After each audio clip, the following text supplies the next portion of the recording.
Hello, hello, hello. Welcome to another episode of Motivation Sucks. And I am Joshua Shaffron. And what we're going to do today is pick right back up with some of our preliminary work that we were discussing in terms of getting ready for us to focus in on the 3 episodes next week of how to create your 360-degree breakthrough, so that you can enjoy both material success, whatever that means to you, whether that's like it was for me to become a millionaire, or maybe it's just to have the financial freedom to do what you want to do when you want to do it, but also, and probably more importantly, to be able to have the fulfillment, to be able to make the meaningful contribution at the same time so that you feel fulfilled, so that you feel like you're making a meaningful impact.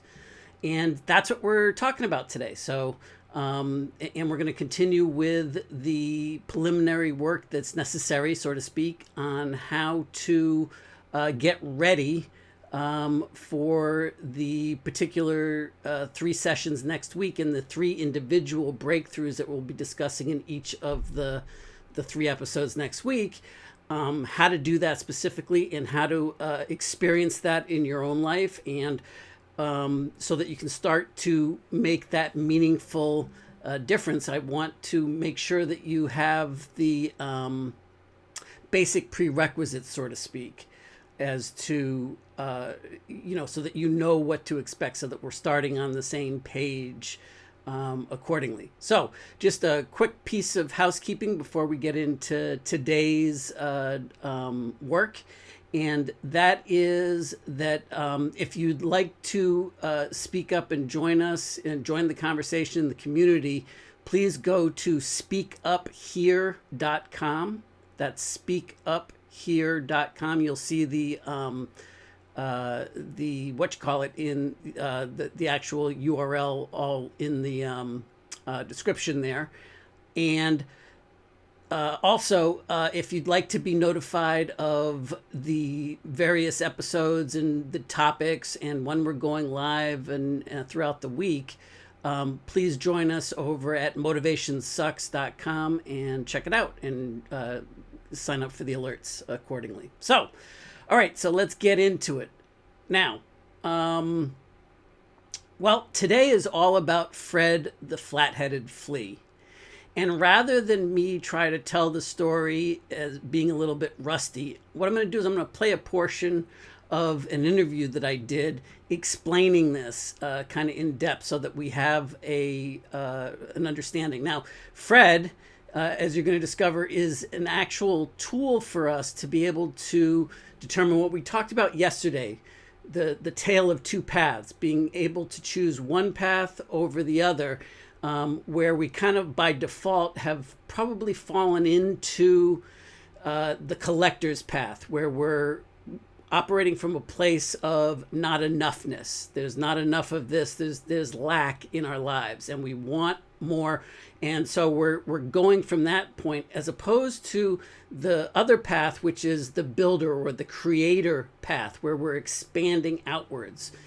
And we talked about the key to this is what Carl Jung said, and what you'll see somewhat posted behind me on the whiteboard there, which is, until you make the unconscious conscious, it will direct your life and you will call it fate. And then we talked about briefly yesterday as well about becoming the objective observer so that you can see the unconsciousness. And it sounds like it's complicated, but it really isn't all that complicated once you know what to look out for. And Fred is one of those tools, one of those resources. But before you can utilize it in your life and be able to take control back over your life and take control back over the different aspects, and making the intentional shift from one path that's kind of going along the oblivious path, which is the path of motivation, where we're motives for action, where we're looking outside of ourselves and we're saying, I need to take this action, make this behavior because of this.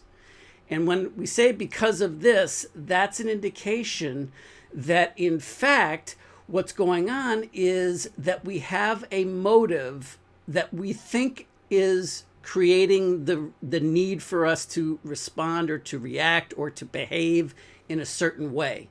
And so in reality, though, it is outside of ourselves very often. And so, again, Fred is one of those opportunities to use that as a tool, as a resource to be able to dive into it. So with that, I'm going to play an excerpt of this video so that we can be succinct, and then we'll come back and we'll discuss it a bit. All right? See you in a minute.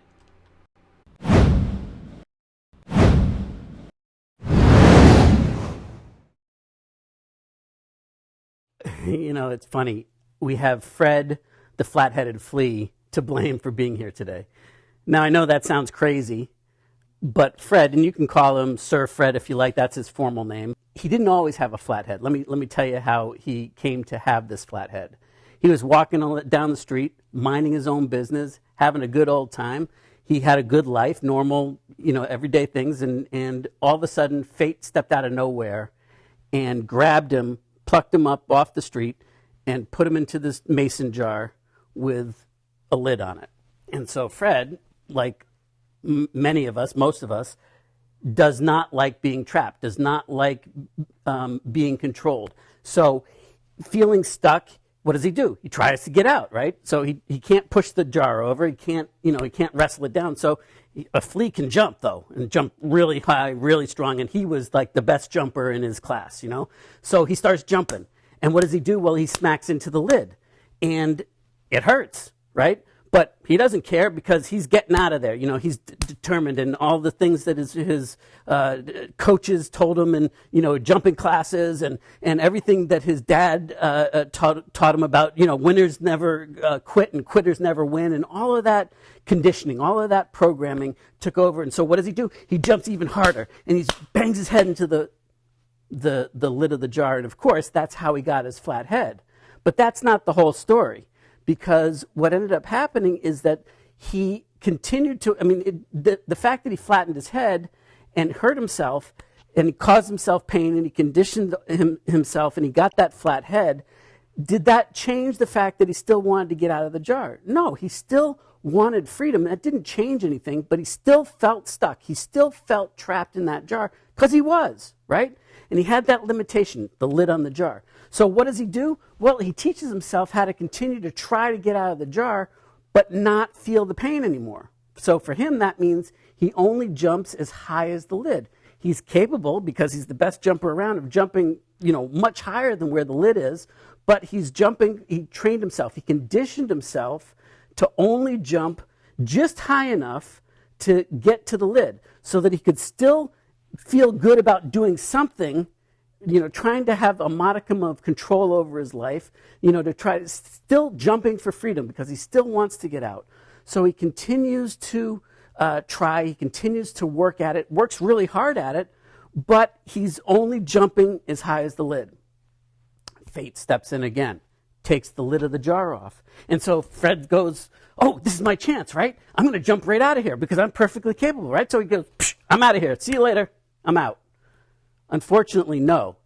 See, because again, he's conditioned himself because of that pain to believe that the lid's still there. So to him, jumping any higher than the lid is equals pain, because that's what gave him the flat head.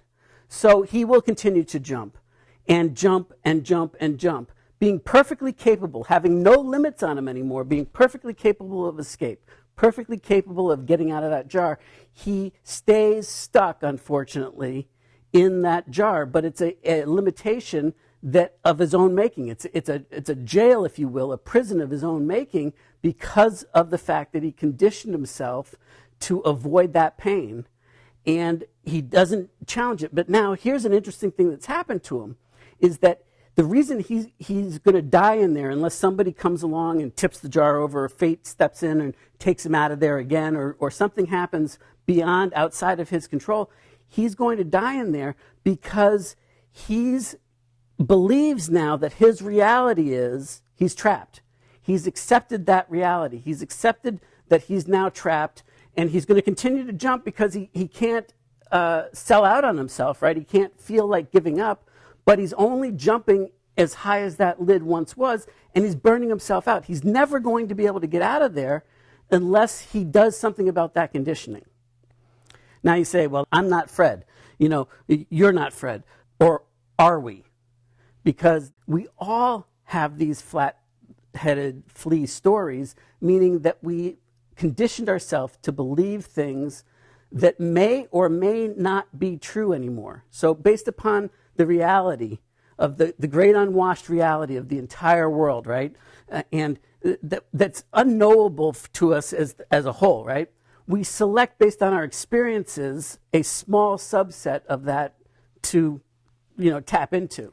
And then we give our attention to a little itty bitty piece of that we focus on, and that becomes what we condition ourselves to believe is our reality or is true. And what's strange is that Fred didn't know that he conditioned himself, didn't know that this limitation was there, didn't realize that he did it. But it still didn't change the fact that he's limiting himself. And so for him, that is his reality, right? That is what he believes is what's possible, what's impossible. The way it is, the way life is the way that he conditioned himself to believe it. So these Fred stories, as I call them, they get conditioned in us at very early ages, right? And we, just like Fred, we have no idea that they're even going on. They've become unconscious. At one point, it was very conscious, but it got conditioned into us.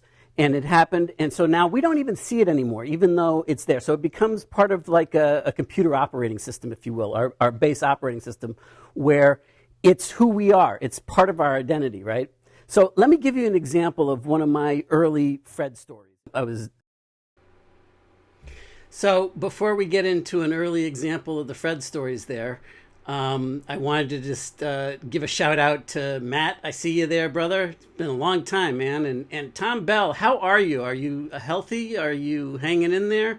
I was saddened to hear about all of the challenges that you're having. So anyway, before we move on, I'm gonna play another portion of the interview where I give a personal example. I just wanted to draw a parallel for you. Well, two things. I wanted to ask everybody, like, what can you relate in any way, shape, or form to the story of Fred the Flat-Headed Flea, and how that may be showing up in your life, and how that conditioning can take hold without us seeing it, yet it becomes a true reality where we have we appear to have that lid on a jar, and we think that we're trapped by the lid on the jar. We think we're stuck in a jar, when in fact we have the ability to A, jump out of the jar to begin with, and B, that to see that there really isn't a lid there anymore, even though maybe there once was one and we got hurt, we got set up there. So I just want to point that out as a way to start thinking about this. The other thing that I want to really underline, so to speak, and put an exclamation point on is the part about Fred jumping in the jar after he conditions himself to only jump as high as the lid once was. Why is that important? Well, because here's the thing. He feels like in the jar that he's got to keep jumping because he can't give up. He's got to keep jumping. He can burn himself out. But like I said on that interview, he's going to die in there unless somebody comes along and pulls him out or tips the jar over, and he can, escape that way. But yet he's going to die by jumping. He's going to die by burning himself out. And why is he jumping? Well, he's motivated to jump because that's become his identity. It's become what he does. And so the motivated action is to jump. He's jumping. But in reality, he hasn't stopped to ask himself, what does he want to accomplish? What is he really trying to do? What's the freedom that he's after? And to take an inventory around him, just take an objective look and say, is there still this limitation that I once thought, or am I jumping up and down, limiting myself, but there's no lid on my jar? And I see Tom, let me just pause here for a second, and said, Tom's back in the States with good insurance, so lots of doctors, but feeling better. And by the way, this is so relevant to my life, I may need to rename myself to Fred. Boy, Tom, if you want to come on sometime and we can chat about this and get into it, I'm happy to do that. I would love to chat with you and see how we can accomplish this. Maybe I can help support you and serve you in some way, shape, or form or another. And I would also love to know, Tom, what is, what stuck out for you? Like, how did that resonate for you? I'm making up a story in my head about what it means and how it is coming together. But I have no idea. Cool. All right, it's a date. Awesome.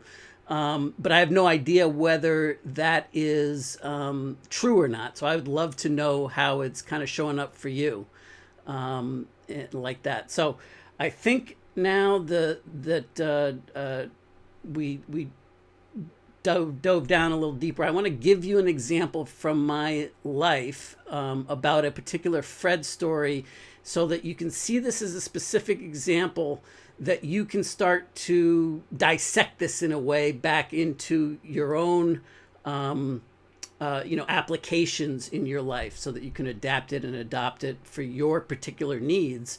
Maybe it'll be useful to see how it's showing up for me. So hopefully the video will stay queued up where it was, and otherwise I'll just fast forward through it and we'll pick it right back up there from the example. Him, that is his reality, right? That is what he believes is what's possible, what's impossible. The way it is, the way life is the way that he conditioned himself to believe it. So these Fred stories, as I call them, they get conditioned in us at very early ages, right? And we, just like Fred, we have no idea that they're even going on. They've become unconscious. At one point, it was very conscious, but it got conditioned into us, and it happened, and so now we don't even see it anymore, even though it's there. So it becomes part of like a computer operating system, if you will, our base operating system, where it's who we are. It's part of our identity, right? So let me give you an example of one of my early Fred stories. I was either 10 or 11, somewhere around there, and my father was a good dad from a standpoint of being a friend. He was a good friend, but he was a lousy father. He was a lousy provider, and that was part of his whole shtick. And he was supposed to, hang out with me every other weekend and take care of me, and we were supposed to do fun things and, father, dad, son time together. And almost always he would not be present. He would call and cancel either at the very last second or at, prior to, and change the game. And so I always felt constantly let down. But this one time, I was really excited because he was taking me to go for an entire weekend upstate New York. I lived in New York City, and he was taking me, he picked me up at my mom's house and took me to upstate New York, and we were going to have an entire weekend together where we were going to bike ride all over the place and have all this fun time together, just dad and me. So we're driving up there, and he didn't cancel. Surprise, surprise, I wasn't let down. And so we go up there and we start going, and it turns out the real reason behind his need for that trip upstate was that he needed to visit his drug dealer supply house so that he could then turn around and sell to his clients and customers for that month. And that wasn't the crappy part. The crappy part was that he left me for several hours on the side of the road. He didn't want to take me to the supplier's house so that I didn't know where it was, and so that it would, quote unquote, protect me, right? So that I would be protected and I couldn't tell anybody, where it was if I was picked up and questioned. And of course, I told him, Dad, I would never drop a dime on you. I would never tell anybody where this is. So, you wouldn't have to leave me, you wouldn't have to abandon me on the road and leave me there. Like, why did you, leave me there for so long? And he said, well, if you got picked up by a rival gang and they tortured you, then you'd have to tell them where the drugs are and where my supplier is. And I'm thinking to myself, well, that's great parenting, because so it's okay to abandon me, but don't you realize that if this gang is going to pick me up and torture me, do they, whether I know where it is or not, they're still going to torture me. So that's great parenting, great way to protect your son. And so one of the core things that had been instilled into me, conditioned into me, was that the people that are supposed to protect you, that are supposed to look out for you, supposed to provide for you, are going to constantly let me down. They're going to constantly abandon me. So it's up to me to, kind of take control back over my life. And so from an early age, the way that this conditioned into me was, I can't trust anybody but myself. And the pursuit of freedom for me, having control, being able to write my own destiny, have some say, not being abandoned on the side of the road, not being left for hours at a time, not being let down at the last possible minute, about honoring your word, being a part, and having those experiences. So to me, my pursuit was money equals freedom, because if I have a lot of money, I can do whatever I want to do. Nobody can tell me. It's all up to me. I can do, that was me, Fred, slapping his head into the jar, was all of the conditioning about being abandoned, all of that stuff. I was conditioned there. I didn't know it, right? But it instilled in me that desire for freedom. And in my head, freedom meant becoming a millionaire, having lots of money, having lots of freedom equaled lots of money. So my entire pursuit, my entire focus from even earlier than 10 or 11, I can remember as far back as 6 being very focused in on money. And it was, again, because of this fear of being abandoned, of being let down. And the stories go back farther with my dad and with that fear of abandonment. It even goes back, believe it or not, to birth, from birth to 2 months old. And it's not logical, but it's there, and it became conditioned into me, and it became my Fred story that became a part of my kind of invisible operating system, if you will, that I didn't know was controlling me, that was limiting my experience or what I believed was possible for me, or how I had it wired in my head and conditioned myself to believe that this Fred story meant that this was the only way that I could have this plus this equals this, has to be. That was my, the only way that it could be. That was the formula, if you will.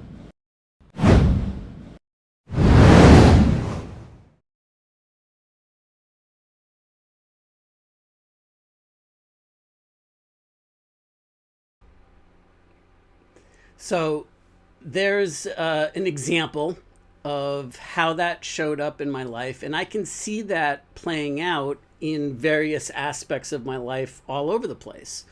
And so the idea behind it is,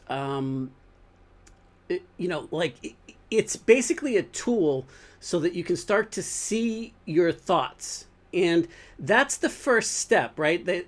I forget who said this, but what separates us from, our level of consciousness is that we have the ability to think about our thoughts. In other words, when we think a thought, we're not obligated to think it. We can evaluate it. We can take a pause and we can look at it. We can change our structure about it. And the mere thought of looking at your thoughts is making the unconscious conscious. And so we're going to get into that in depth, in the coming episodes, about how to do that and how to become that objective observer and, make that a go, so to speak. And also at the same time, there's a whole host of things that you can do with this yourself. And so what I would suggest that you do between now and the time that we talk again, and that we start going deeper, if you want to play with this, is that I would, rather than try to catch yourself in the moment, think about a time in the past where you had a behavior that you're less than pleased with yourself about. Like maybe you feel guilty over it. Maybe you feel angry still. Maybe, whatever it is. Think about a thought in your past and think about, replay the tape in your head and see how there's a conversation going on. There's a mental conversation going on with yourself, and see where those Fred stories might be laying inside that that experience, right? It's a lot easier to see your Fred stories in reverse rather than try to see them in the future or in the moment when they're happening. Like, the goal is to be able to prevent, to be able to do what I call R&D Fred, which, it stands for recognizing that you've got Fred stories running the show to some degree somewhere, neutralizing them, and then by neutralizing them, you actually can start to dissolve them, cure them, and get rid of them. Because here's the thing. We think because we ignore a Fred story, like for many years in my life, I don't want to think negative, so I would ignore it. Like, no, cancel. Like I don't want to think any negative thoughts. So if I coached myself back in the day to think about a situation that I'm less than happy with in my life, and to bring that back up again, and to evaluate it and to start to play with it, I would have said, no fucking way am I going to do that, because I don't want to be negative. I don't want to be, I don't want to have that energy anywhere in my experience anymore. And that was a big piece of the way that I lived. And it worked for me for a long time in terms of to stay positive, to stay focused on where I was going, to create the kind of financial success that I wanted to create, and to build the type of businesses and the status, etc., that I was looking to build. And so what I'm getting at now, though, is that what I didn't realize back then is just because I was ignoring it did not mean that the Fred story was either neutralized or dissolved. It was still active in me. I just pretended that it wasn't there, or I just couldn't see it. So I drove it deeper into my unconscious awareness, but it was still there. So it was still having an influence on me, which meant that I would repeat the same pattern again. In other words, the story might appear different on the surface. The names would change, the particular scenarios, the circumstances would look different. But in reality, my reaction, my Fred story would trigger the same kind of anger, the same kind of, I'll cut you, like I'll give it back to you twice as hard, or whatever it may be that triggered it, or feelings of shame, of guilt, of, fear. And, but they were still in me, right? So it was still operating below the surface, only I couldn't recognize it because I was ignoring it, right? But by just acknowledging Fred and letting Fred be Fred and letting the story be the story and just observing it and going, isn't that interesting? Just allow it to be what it is without it defining me, without it having any emotional connection to it. That in and of itself, you will find, at least it did for me, play with it, but in and of it for me, what ends up happening is that it allows the energy to come up and out and go. And now I'm truly dissolving it. I'm releasing it altogether rather than reliving it. I am letting go of it. I am, letting it go truly by allowing it to be there so that you can actually heal from it. And that's really the three-part formula for recognizing it, neutralizing it, and dissolving it. And really, neutralizing and dissolving can happen all at the same time. Actually, all three can happen like this all at the same time. But that's really the three-step process that's going on. Is you recognize what's happening, that, oh, wait a minute, I have a choice. That was a Fred story. I can observe the Fred story. I can just see that was what was going on. I can play that conversation back in my head. Why does this always happen to me? Fred smacking into the jar, in the lid, right? And I can start to see them. As soon as I see them for what they are, that it's actually a story that I've conditioned into myself, that I've been telling myself again and again and again, I can choose something different. So this really comes into effect in so many areas of our lives, but specifically, and more importantly, as far as I'm concerned, where it shows up is, like, for me, my goal, and I talked a little bit about this yesterday, my number one value and vision for my life is and was and still is freedom. But in my earlier days, somehow around the age of 4 or 5 years old, I equated freedom with becoming a millionaire. So I couldn't be free until I was a millionaire. And so that's what drove me. Now, what ended up happening is that eventually I became a millionaire. Now, it wasn't until I was 32 years old that I became a millionaire for the first time. Notice I said the first time, right? Because I made and lost millions over the next 10 years, multiple times, many times. And each time I didn't realize it then, but what was going on was there was a Fred story that was sabotaging me, that was bringing me back down. But here's the thing. So I became a millionaire for the first time at 32 years old. Now, it didn't mean that I wasn't pursuing it. Literally from the age of 5, I was pursuing my dream of becoming a millionaire. And I would sell candy on the streets, and I would do all sorts of crazy things. And some of them worked, some of them didn't work, but that was in me at a very early age and drove me. And I allowed that to motivate me, was the drive, because I wanted to really, I didn't know it then, but the reason why I wanted freedom was that I felt like my life was controlled. I felt like I was limited. I felt like I didn't have enough. And if I just had the millions that I wanted, then I could do whatever I wanted, whenever I wanted, and I could be free. And I would have that freedom once I did that.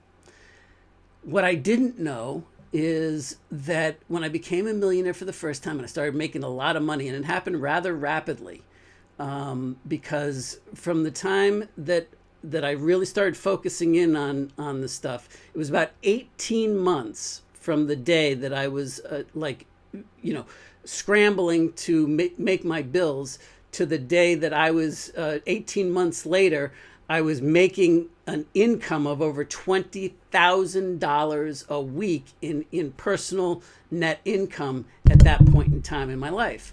And in short order, I was a cash millionaire. I was a centimillionaire, meaning that I had earnings of $1 million a year, not just a net worth of $1 million a year. So I'm excited, right? I reached my freedom point. I'm free. I got all this stuff. And what I discovered that I didn't want to admit to myself was that I still felt the same fear. I still felt the same anger. I still felt the same concerns, the same pullbacks, the same emptiness inside. And I realized that not till 10 years later, actually, because between the ages of 32 and 42, like I said, I made and lost millions multiple times.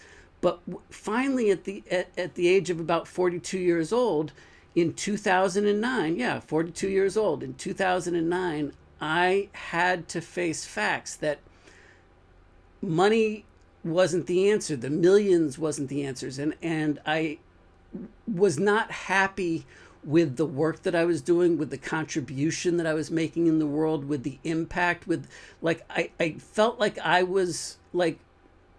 felt like I was supposed to be more than my life had become. Now, on the surface, you know what? I mean, like, to an outsider looking in, I looked like I had it made, but I was still had the same feelings. And I come to find out that looking back on it over the next 10 years after I shut down all of my business operations and started to focus in on like the journey of finding that inspiration and operating from an inspired action set point rather than a motivated action set point, and take control back over my life in terms of deliberately choosing, shifting from that collector's path to the creator's path, the builder's path, the bold molders, to create an unprecedented bigger future. And to me, that meant, in addition to having the financial security and the financial success, it meant making a meaningful contribution in the world and having meaningful momentum and doing things that fulfilled me, in addition to having success with it. And that's where the 360-degree success solution, or the 360-degree breakthrough, was born from, out of that experience. And so it's about being balanced. It's about having the control and the ability to have the three areas of our life, the three primary areas of our life. That we have the professional life, where we have our finances and our income, and whether that's being an entrepreneur, or whether it's being running a practice, or being a healer. However that looks for you, it's how you make your way in the world. It's how you pay your bills, that type of thing. So we have the professional leadership side of us. Then we've got the personal leadership side of us. This is like and this is where I was really weak in a lot of respects. How do we run our lives? How do we lead our lives on a personal basis to be able to make the contributions in our family lives and have the relationships, the love, the type of support, the connection with our kids, and being there for them, being a part of their life, those types of things in the personal life, in addition to having a supportive environment where you're supportive and loving towards your spouse or significant other, and they're supportive and empowering to you, and where you're feeding off of each other in a powerful way that expands outward, rather than nitpicking at each other and beating each other down and always having it coming in on you. So that's, of course, the personal leadership side of it. And then there's the spiritual side of it, the prosperity consciousness side of it. And I talk about prosperity consciousness from a standpoint of, even though for me, for many years, prosperity consciousness was all about the material success, I realized that actually the money wasn't the driver for me. The money wasn't, that was just a bonus on top. What drove me was to make the contributions, to share, to give back, and to be innovative, to come up with, work things out, and to share that, and to grow beyond that.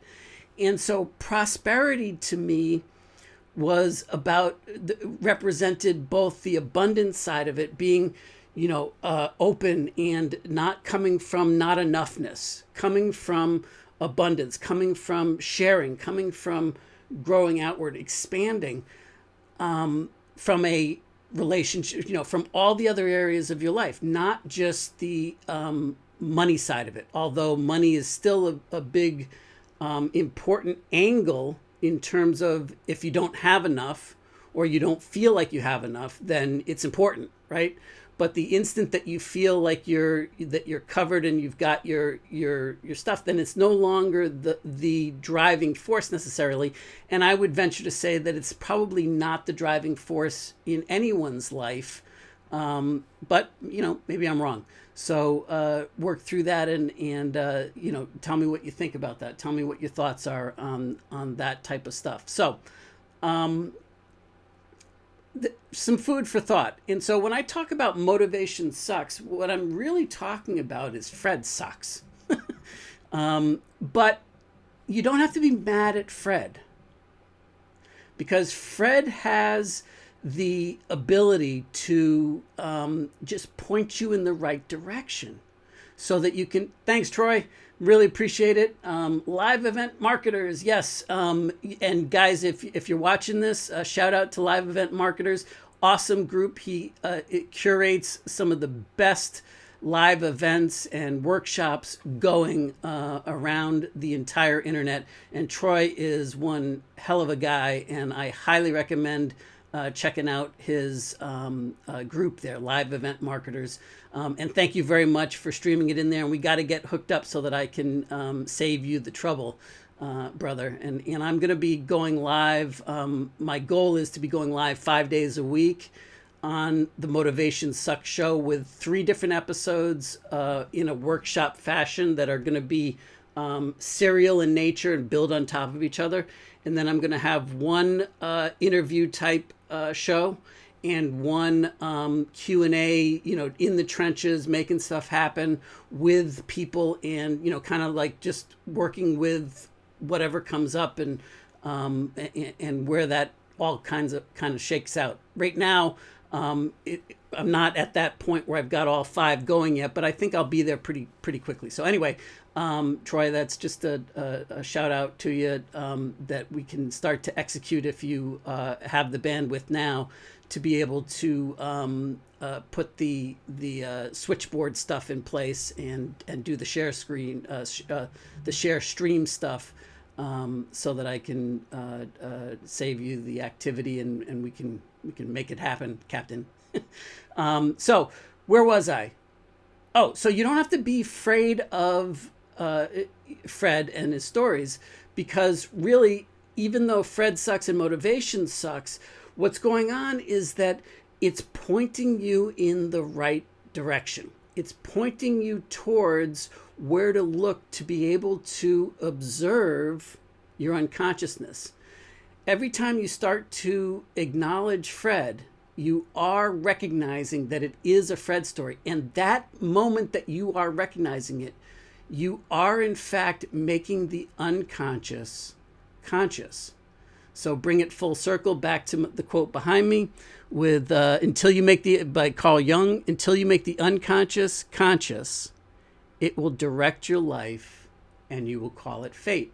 And so that's really what we're talking about here with the whole gamut here. Is the first step is to become aware of your Fred stories. And if you've become aware of them in the past, that's great, because in the past, you can start to recognize that they are there. And I got news for you. If you are indeed them in your memory, in your mind, you're actually R&Ding them right now in the present moment as well, and into the future. Because let's face it, the future doesn't exist and the past only exists in our memory, right?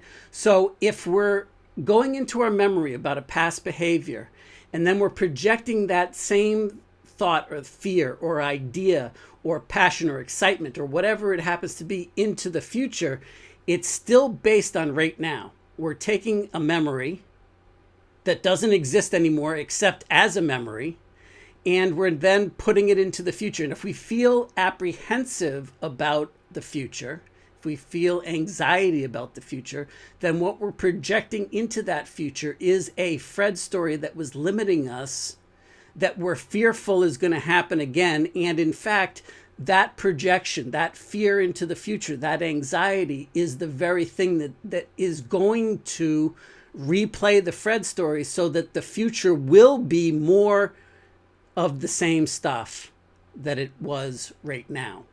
So again, to give you something, a specific assignment or how, is to think about a time where you had a very big reaction emotionally. And now, by the way, this could be positive or negative, but I'm going to use it's easier to get in touch with the Fred stories from a limitation standpoint, when you were pissed, when you were feeling,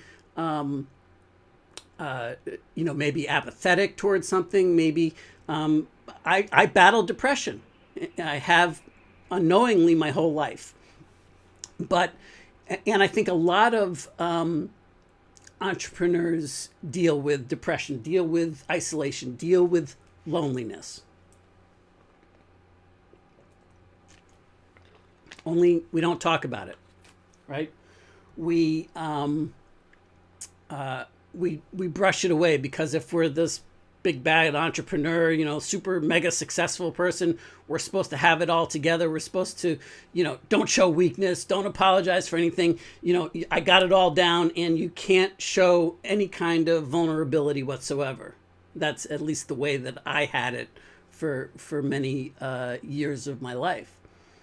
And so when you start to really recognize this stuff in your memory, and that's why I recommend going for a specific negative memory that is less than, exciting. And because most of us, if we get stuck in this trap, like for me with building businesses and marketing campaigns, it was like, okay, yeah, like I couldn't stop and smell the roses when I had a hit because I was fearful of when it was all going to come collapsing, or how long a particular marketing model or business model was going to work before it stopped working. So I always had to be one step ahead, and I couldn't ever take my foot off the gas pedal.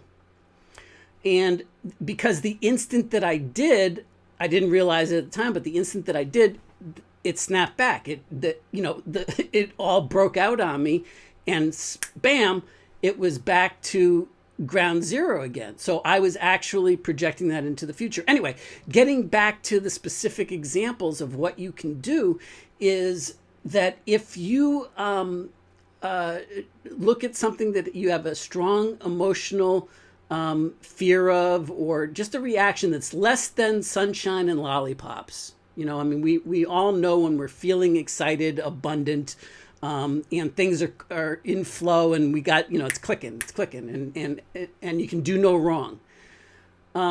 That's great. And there's plenty to be gained by evaluating what created that in terms of the stories that you were telling yourself and how you created that. But that's not what's limiting you right now. And what I'm getting at is, and we're going to start I have to lay some foundation before we can really get into the good stuff in a couple of weeks. But what I alluded to earlier is that the Fred stories are still there. Matter of fact, it's not just one Fred story. They stack up, and we may not be consciously aware of them. In fact, a Fred story by definition is unconscious conditioning that's happened over time so that we don't see it anymore. It's invisible to us, and it just runs us. So we think it's nothing going on. We think that, everything's normal, when in fact, it's still running in the background. And all of these Fred stories can stack up, and they're still there. They're still limiting us, and there's a whole host of them. And if you start with just one, and whatever it is, don't start with something maybe that's too big, because maybe that would be too scary. But start with something like, if there's something that your spouse or your significant other says to you that immediately sets you off, and that that if they say X to you, you can be damn sure that what's going to happen is that you're going to strike back, and you're going to you're going to lash out at them, and then you're going to say, oh, like why did that happen? Like if somebody else said that to me, I know, for example, like the parents and mentors in my life, from an early age, they can say something to me and I immediately become defensive. I immediately become, on guard about it. And somebody else can say the exact same thing, just differently, but I could hear it from them and it doesn't set me off. I have patience when it comes from them. So I'm talking about those types of things where it gets an automatic reaction and it's emotional, and you think that you don't have a choice in the matter. Like you feel a certain way, and boom, it is. That's something to look at and to see if in fact what you were thinking, how you were doing it, and just observe it. Allow the situation to be what the situation is. So if you had, if you got an employee situation and you can't build a team and you're really frustrated because, you got to do all the work, which is something that's common with us solopreneurs and even, small business owners. We feel like we got to do it all ourselves because nobody can do it as good as we can. Well, let's face it, that is a way that we end up holding other people small, but also keeping ourselves in that frustration unknowingly, but we're doing it. So if you can just observe it and say the situation is the situation and not have it mean anything to you, just acknowledge it, let it be here, let it be present, and see if you can look at it. Whether you're maybe auditory or visual like I am, or kinesthetic, whatever your primary mode is, feel it, hear it, see it, but look at it from a standpoint, hear it from a standpoint, feel it from a standpoint of you're not having it mean anything to you personally. Does that make sense? So, and I think what you'll find is that you immediately feel lighter. And in that moment, 3 things have happened. You've recognized it, you've actually neutralized it. If you feel lighter, you feel a visceral release. And you, in that moment, that is dissolving it. So you're R&Ding it all in one fell swoop. It might take as long as a minute. If you're truly just letting it be there, if you're truly just acknowledging it, not fighting with it. The reason why any emotion stays present in our experience, we hear these cliches, what we resist persists.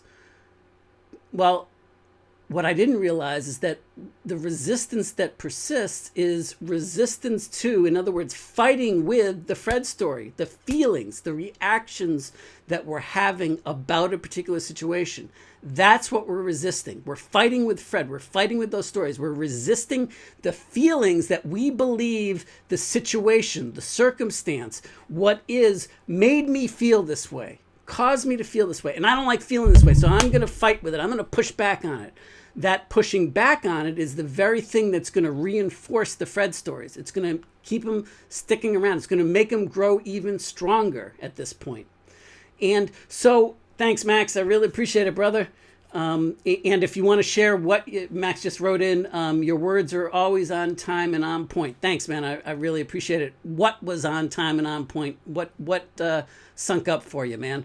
And so what ends up happening is that if you can acknowledge the story, acknowledge how you reacted in that moment, go into your memory, play the tape back in your mind, play the tape back auditorily or feeling, however you have to do it to be in that experience again in your mind. But this time, don't argue with how you were feeling. Don't argue with how you reacted. Don't argue with the situation. Don't argue with how somebody else that may have wronged you in that situation behaved. And if they just behaved differently, I'd feel better or whatever, Just let it be, whatever the situation is, allow it to be present, acknowledge it.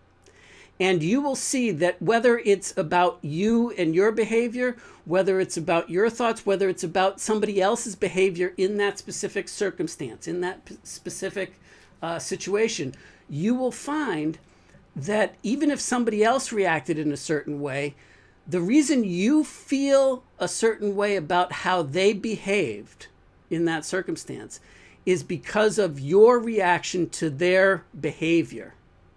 It's how, it's another Fred story on top of a Fred story. It's like blowing bubbles on top of bubbles on top of bubbles, right? So I would urge you to play with this and don't get too serious about it. Maybe just give yourself, a break and try it small. Because what you'll find is that every time, you don't have to lift the anchor all the way into the boat. Yesterday when we spoke, Max asked, how do you become the objective observer? And that's what we're going to be, that's what we're discussing today. That's basically what we're discussing the whole time is so that we can take control back over our life and we can deliberately create the prosperity, the abundance, because that's our birthright, so that we can tap into that power and know that we have the ability, regardless of what the situation is, regardless of how somebody else is behaving in the situation, that we have that power, that ability, and to be able to change. So I lost my course of thought. As I had something profound. At least I thought I did, which is a good excuse to take a drink of water.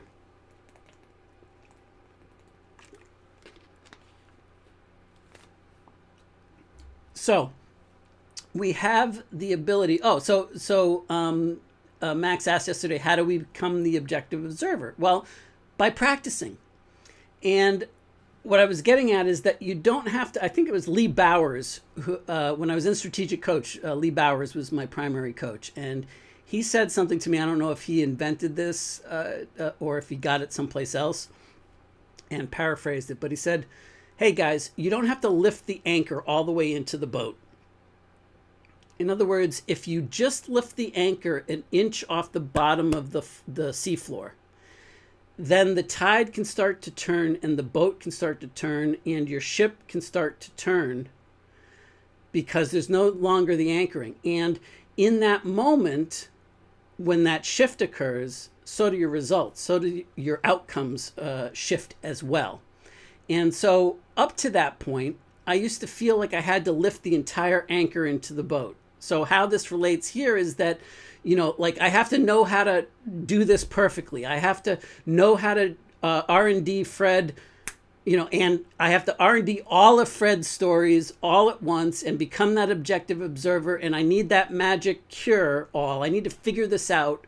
And then I can go on about living my prosperous, happy, fulfilled life. When in fact, a little bit of discipline, a tiny discipline shared and will open up the gateway to more. And every little discipline affects every other discipline of your life. So by just practicing it in a small, little, unseemingly insignificant situation in your life, maybe it's like your spouse or significant other, boyfriend, girlfriend, whatever. That example of what we talked about earlier, where they can trigger a particular reaction in you. And in the grand scheme of things, no big whoop, right? But if you start there and you can acknowledge that, you will find that it immediately carries over and extends, and you can start to see it. And what's going to happen is that as soon as you start to make the unconscious conscious, in other words, start to examine the situation for the situation and seeing that your reactions to that situation, your feelings in that moment about that circumstance, about what's going on, is in fact because of a Fred story that is making the unconscious conscious. And here's the kind of exciting and fun part, is that you're going to see this everywhere. You're going to see it in yourself. You're going to be able to hear your own conversations, see your own situations, see this playing out in your life.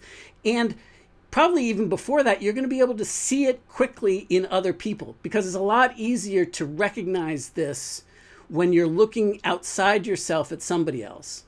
But it's not going to do you any good until you can observe it in yourself. But, and that may be an easier way to chunk this down on the how side, is to just observe if somebody else has a really strong behavior or strong feeling, emotion, whatever, outburst. Try to observe what's going on without you having a dog in the race, without you having to take sides. You can be objective and just let that person's reaction be whatever it is. It's easier to see that in somebody else than when you're emotionally attached with it, until you get the hang of this. But the point that I'm getting or driving to here is that in short order, because every little discipline affects every other discipline, and how you show up in one area of your life is how you show up in all areas of your life. So if you have a Fred story that's running you in a seemingly insignificant area of your life, I promise you that same Fred story is influencing your financial success, your personal leadership, your professional leadership, as well as that prosperity, uncertainty, or certainty and that aspect of your life. I promise you it's showing up there too, because how you play at one thing, how you behave in one situation is how you show up in all the situations of your life.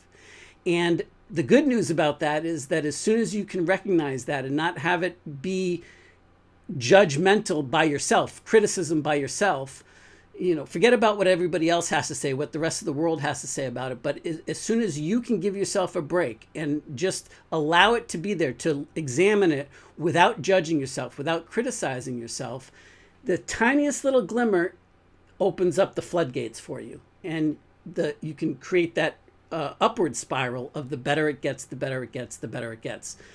And I don't expect y'all to just take me at my word on this. This came from me after probably 15 years of deep work on this stuff, where I fought it tooth and nail and I didn't buy it, and I had to play with it and experiment with it. Now, I'm not suggesting and saying by any stretch of the imagination that you have to be as stubborn and pig-headed as I was to keep beating yourself against, your head against that brick wall, because you just are thick-headed.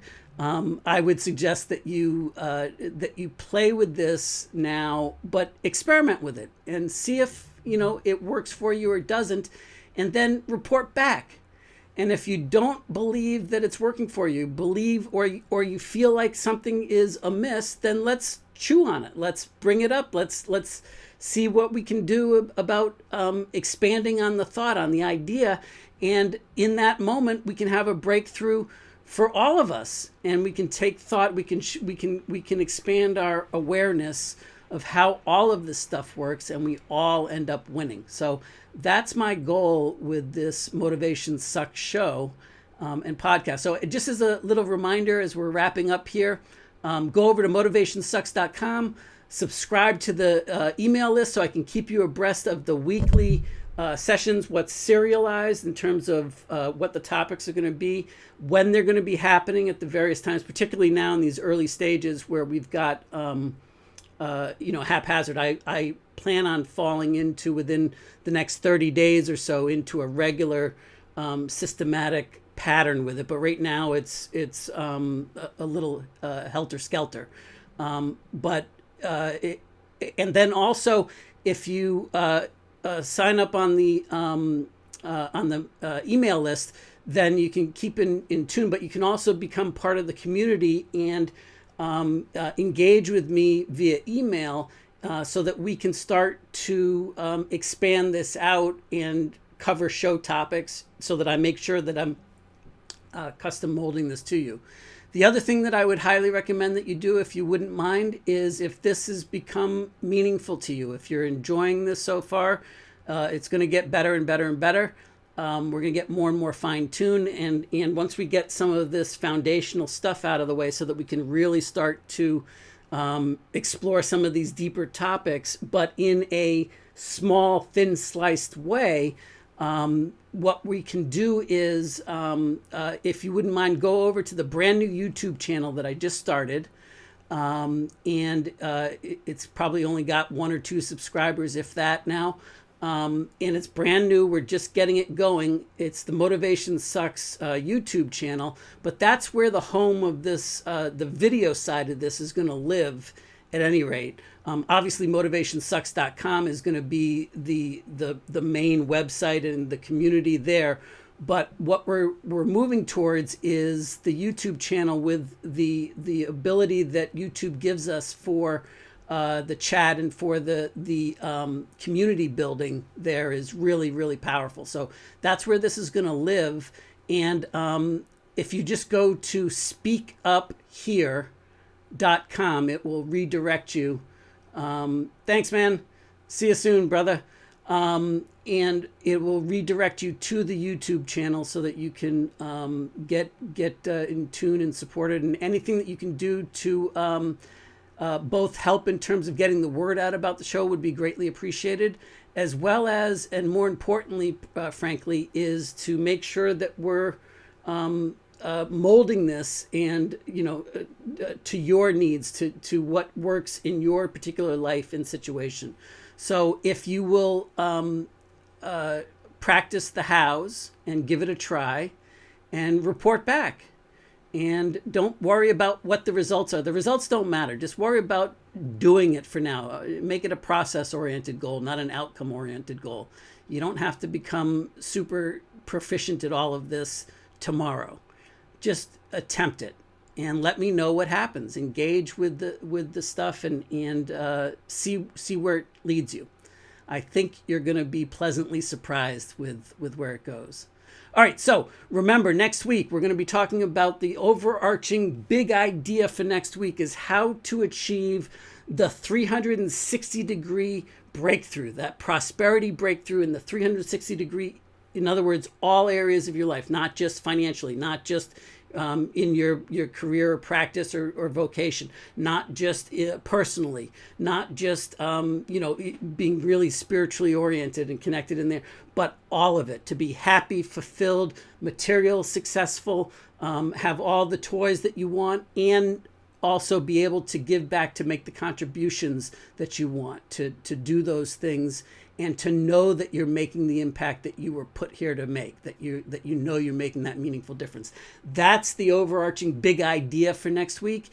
And we're going to be talking about the 3 different barriers, which are actually the stepping stone in each of the 3 episodes, to help you go from where you might be right now to where it is that you want to be, which is the 360-degree success that we're talking about, the 360-degree breakthrough. And so there's 3 barriers in the way. And so each of the 3 episodes next week are going to talk about one of those barriers and the particular breakthroughs that we can apply to overcome it. And so that's where we're heading next week. Tomorrow, we're going to continue on with some more foundational stuff so that next week we can really roll up our sleeves and make some magic happen together. And it looks like Tom's going to be able to... in between some of his doctor's appointments, we're going to be able to do our first, engagement back and forth and just kind of chew on this stuff with Tom. So that'll probably be either Wednesday or Thursday next week, depending on his schedule and the way that the 3 episodes play out for the bigger topic stuff. All right, man and women. Thank you so much, and I will talk to you really, really soon, as in like tomorrow soon.